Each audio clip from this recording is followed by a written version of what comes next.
രാവിലെ എണിച്ച് ഗേറ്റ് തുറന്നപ്പോൾ തന്നെ കാണുന്നത് ഈ പട്ടിക്കുട്ടനെയാണ്. വലതുഭാഗത്ത് തിരിഞ്ഞു നോക്കിയപ്പോൾ വോഡാഫോണിലെ പട്ടി ഇതേ നടന്നു വരുന്നത്. പക്ഷികൾക്ക് വെള്ളം കുടിക്കാനും മറ്റും മതിലിൻ്റെ മുകളിൽ ഇതുപോലുള്ള പാത്രം വെക്കുന്നത് ഇവിടുത്തെ ഒരു സാധാരണ കാഴ്ചയാണ്. നല്ല മഴയുണ്ടായിരുന്നതുകൊണ്ട് പാർക്കിൻ്റെ ഒരു എൻട്രൻസിൽ മരം വീണ് കിടക്കുന്നുണ്ടായിരുന്നു. അകത്ത് കയറി നോക്കിയപ്പോൾ പാർക്കിൻ്റെ അവസ്ഥ കുളം പോലെയുണ്ട്. ഈ കുളത്തിൽ നീന്താനല്ലാതെ ഓടാൻ പറ്റില്ല എന്നുള്ള സത്യം മനസ്സിലാക്കി ഞാൻ തിരിച്ചു നടന്നു. ആ വഴിയിൽ കണ്ടൊരു കാഴ്ചയാണിത്. ഒറ്റ നോട്ടത്തിൽ ഇലക്ട്രിക് ടവറാണെന്ന് തോന്നുമെങ്കിലും സംഗതി വേറെയാണ്. 60,000 വോൾട്ട് കടന്നു പോകുന്ന ഇലക്ട്രിക് കമ്പിൻ്റെ താഴെ ഒരു സ്റ്റോർ റൂം ഉണ്ടാക്കി വെച്ചിരിക്കുകയാണ്. സൈഡിൽ ഷീറ്റും താഴെ ഇൻ്റർലോക്ക് വരെ ഇട്ടിട്ടുണ്ട്. പഞ്ചാബിക്ക് ബുദ്ധിയില്ല എന്നാരാ പറഞ്ഞത്. തെരുവ് നായ്ക്കൾക്ക് ഭക്ഷണം കഴിക്കാനും മറ്റും മിക്ക വീടിന് മുമ്പിലും ഇതുപോലുള്ള പാത്രം വെച്ചിട്ടുണ്ടാവും. അകത്ത് കയറി കുക്കർ കഴുകാൻ ടാപ്പ് തുറന്നപ്പോൾ ടാപ്പിൽ നിന്ന് വന്നത് കാറ്റ് മാത്രമാണ്. ടാങ്കിൽ വെള്ളമില്ലെന്ന് മനസ്സിലായതും മോട്ടോർ ഓൺ ചെയ്തു. ഈ ഒരു ഗ്യാപ്പിൽ നമ്മുടെ ബൈക്ക് തുറക്കാനുള്ള പരിപാടിയാണ്.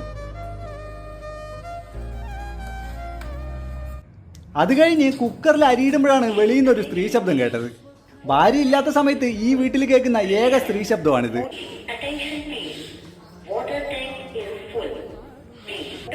സംഗതി വാട്ടർ ടാങ്ക് നിറഞ്ഞാലുള്ള അലാറമാണ് ഈ കേട്ടത്.